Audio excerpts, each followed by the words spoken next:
तो आज हम करेंगे वाटर इन द एटमॉस्फेयर वाला चैप्टर रिवाइज।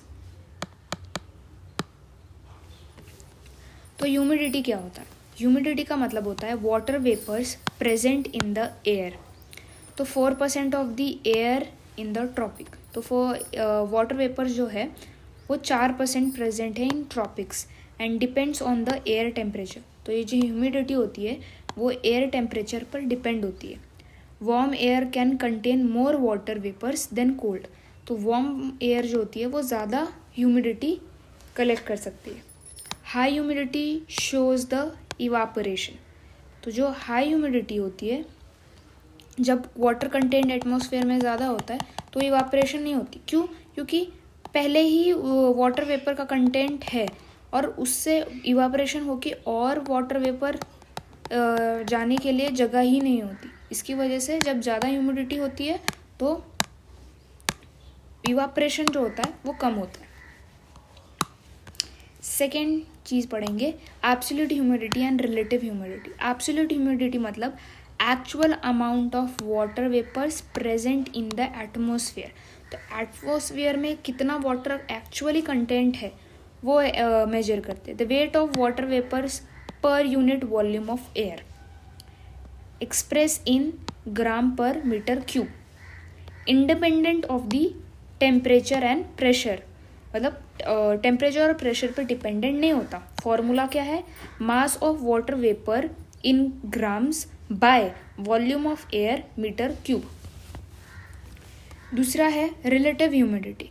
रिलेटिव ह्यूमिडिटी का मतलब होता है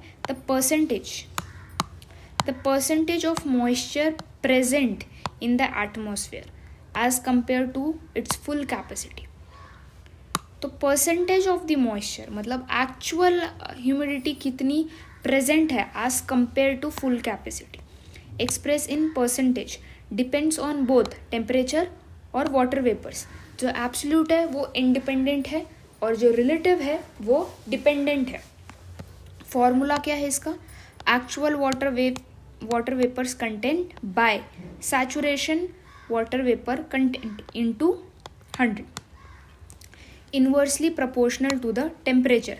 देखो, जो रिलेटिव ह्यूमिडिटी है वो जब टेम्परेचर ज़्यादा होगा तो रिलेटिव ह्यूमिडिटी कम होगी। जब टेम्परेचर कम होगा तब रिलेटिव ह्यूमिडिटी ज़्यादा होगी। तो ये इन्वर्सली प्रोपोर्शनल है एक दूसरे के। Second thing, what is air saturation? The air containing moisture to be full capacity at the given temperature. जब एक टेम्परेचर पॉइंट ऑफ टेम्परेचर में एयर में मॉइस्चर कंटेंट अगर फुल कैपेसिटी में हो तो उसको एयर सैचुरेशन करते हैं। Incapable of holding any additional, मतलब अब इससे ज़्यादा वाटर वेपर्स कंटेंट नहीं कर सकता एयर, तब उसको हम बोलते हैं एयर सैचुरेशन। ड्यू पॉइंट क्या होता है? ड्यू पॉइंट मतलब temperature at which air saturation occurs. अब देखो, एयर सैचुरेशन का मतलब होता है एक ऐसा टेम्परेचर पॉइंट जिसमें एयर पार्सल में फुल कैपेसिटी हो गई हो वाटर वेपर्स की, और वो जो टेम्परेचर पॉइंट है उसको हम ड्यू पॉइंट कहते हैं। ठीक है, क्या कहते हैं? Due point. Full capacity at a temperature. Relative humidity of a saturated air is 100%. This air can't hold water anymore and condensation take place. The greater the movement of the air, greater is the evaporation. Increase in temperature, increase in water absorption, retention capacity. Okay. Condensation मतलब क्या? The transformation of water vapors into water. ठीक है, मतलब gas से liquid हो जाना। Condensation मतलब gas से लिक्विड ट्रांसफॉर्म हो जाना। इससे क्या होता है? इस प्रोसेस के दौरान लॉस ऑफ हीट का लॉस हो जाता है। Depends on amount of cooling and relative humidity. Condensation cooling, amount of cooling और रिलेटिव ह्यूमिडिटी ऑफ एयर पे डिपेंड होता है। इन्फ्लुएंस बाय, ये जो कंडेंसेशन है वो किस पे डिपेंड होता है? इन्फ्लुएंस किससे होता है? तो ये एक होता है volume of air, temperature, pressure, humidity, but most favourably decrease in air temperature. Most favourable जब डिक्रीज इन मतलब टेम्परेचर में डिक्रीज हो रहा हो तब कंडेंसेशन और अच्छे से होता है। हाइड्रोस्कोपिक कंडेंसेशन न्यूक्लिक, जो डस्ट पार्टिकल, स्मोक, सॉल्ट होते हैं ना, ये क्या करते हैं, हाइड्रोस्कोपिक न्यूक्लिक बनते हैं फॉर कंडेंसेशन, ठीक है। Then we will read about condensation take place when a dew point is full capacity. Condensation तब टेक प्लेस होता है जब dew point is lower than freezing point.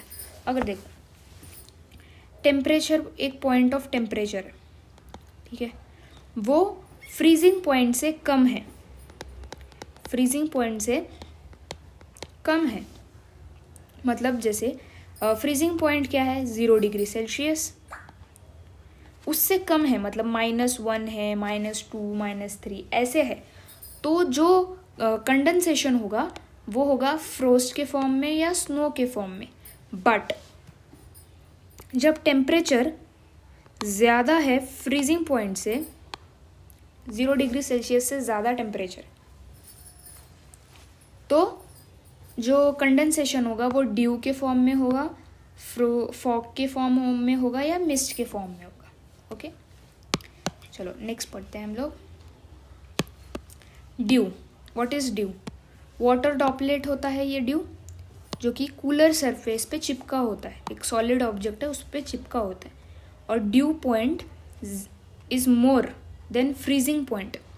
Freezing point क्या है, 0 डिग्री सेल्सियस, और due point 1 से ज़्यादा temperature हो तो वो ड्यू पॉइंट हो गया, तब ये ड्यू बनता है।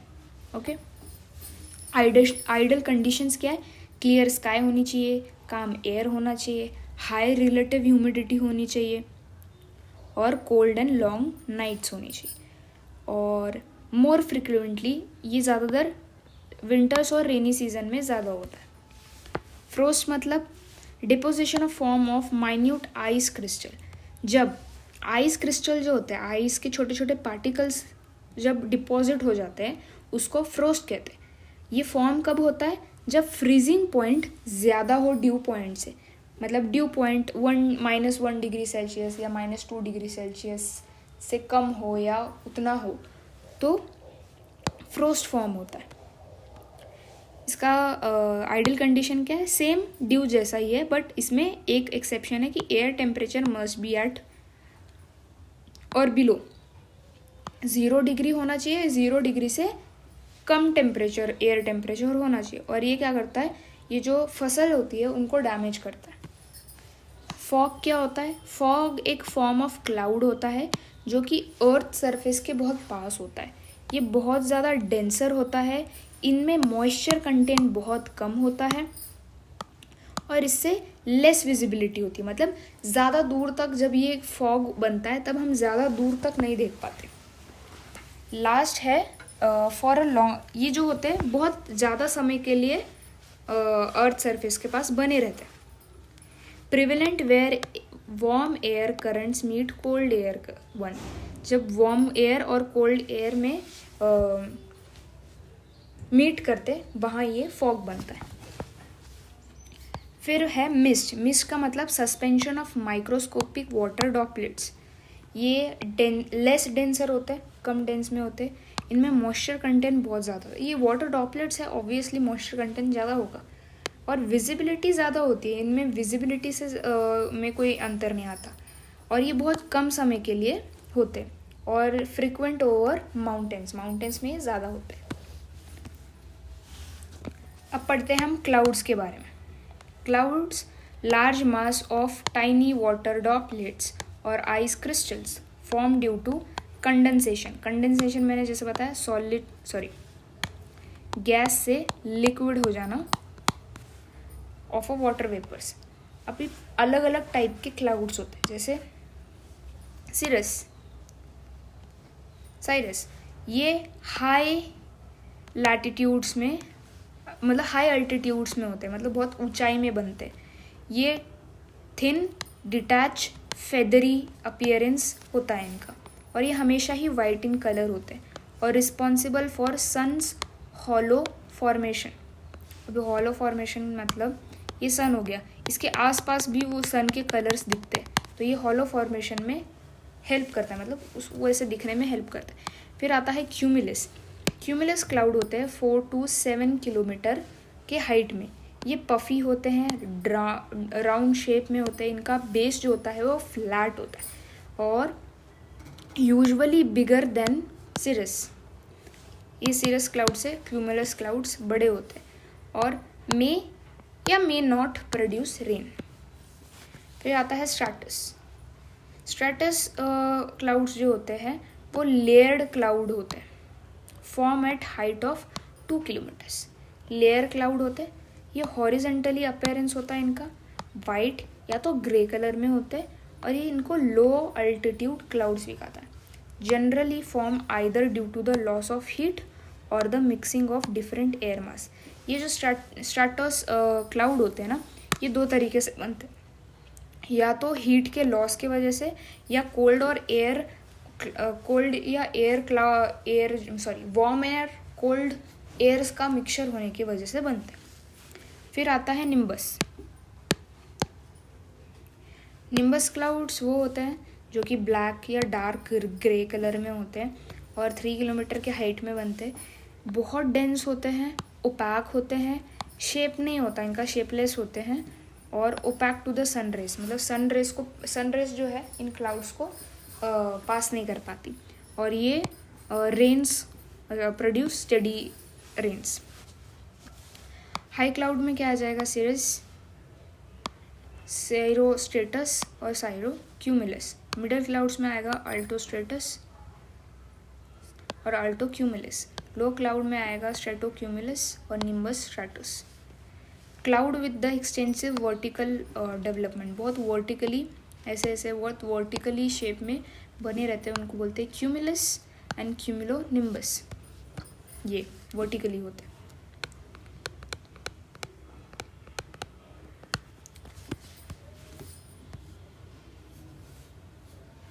और ये mackerel skies, the cloud made up of a row of cirrocumulus. Cirrocumulus की जो रोज होते हैं ना, उनको मैक्रियल स्काई बोलते हैं।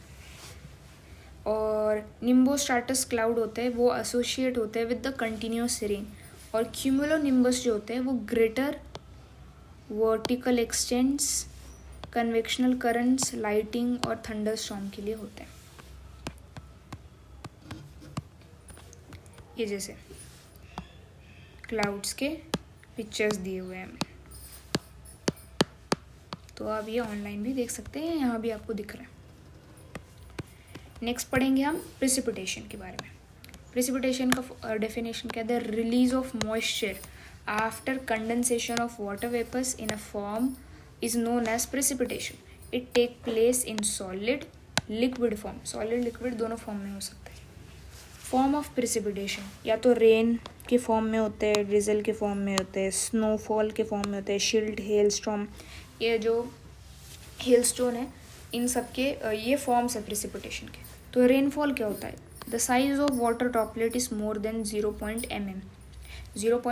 mm से ज़्यादा हो तो उसे रेनफॉल कहते हैं। ड्रिजल्स उन्हें कहते हैं जिनका रेनफॉल ड्रॉप का साइज 0.5 mm से कम हो, उसे कहते हैं। और स्नोफॉल उसे कहते हैं जो कि fine flakes of snow in form of hexagonal crystal when the temperature is less than 0.0 degree Celsius. 0 degree Celsius से अगर कम टेम्परेचर हो तो फिर स्नोफॉल होता है। Sleets are the frozen rain drops, refrozen melted snow or a mixture of snow and rain. Hailstones, the precipitation in the form of rounded petals, form when rainwater pass through the colder air layer. They have a several concentric layer of ice and size between 5 mm and 50 mm.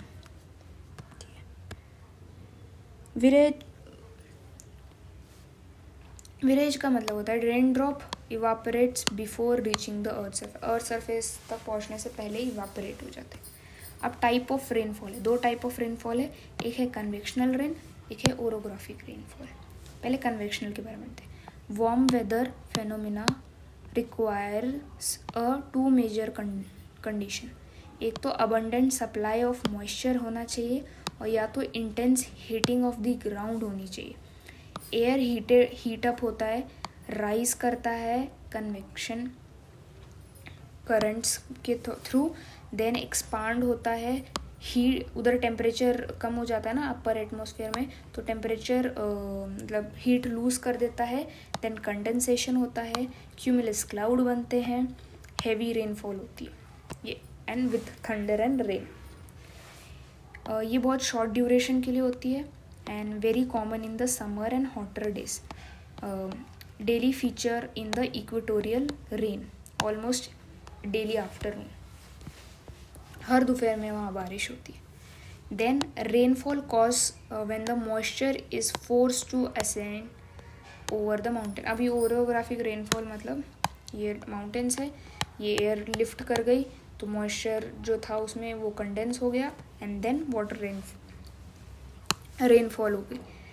Windward side जो होती है heavy rain होती है, levered side जो होती है वहाँ little rain होती है, एंड इसको रिलीफ रेन भी कहा जाता है।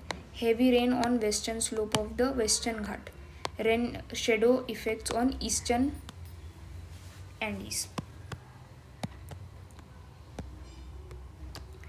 अब पढ़ेंगे साइक्लोनिक रेन, जो ये तीसरी टाइप ऑफ रेन है।